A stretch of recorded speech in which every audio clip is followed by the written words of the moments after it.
Hello বন্ধুরা, চলো শুরু করা যাক আজকের নিউ রেসিপি চিংড়ি মাছ দিয়ে কাঁঠালের বীজ ভর্তা।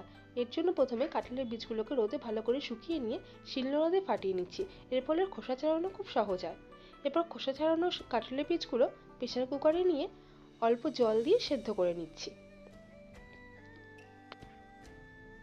সেদ্ধ করে নেওয়া কাঁঠালের বীজগুলো এবার মিক্সিতে দিয়ে এটাকে ভালো করে পেস্ট করে নিতে হবে।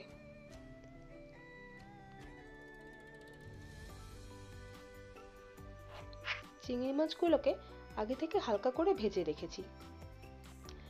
এবার একটি কড়াইতে পেঁয়াজ, রসুন, কাঁচা লঙ্কা, শুকনো লঙ্কা দিয়ে অল্প তেল দিয়ে ভেজে নিচ্ছি।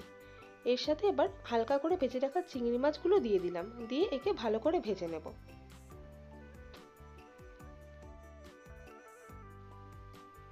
এবার একটা কড়াইতে তেল দিয়ে সেই তেল গরম হওয়ার সময় আমি মিক্সিতে সেই ভেজে রাখা চিংড়ি মাছ, পেঁয়াজ, রসুন, লঙ্কাগুলোকে ভালো করে পেস্ট করে নেব।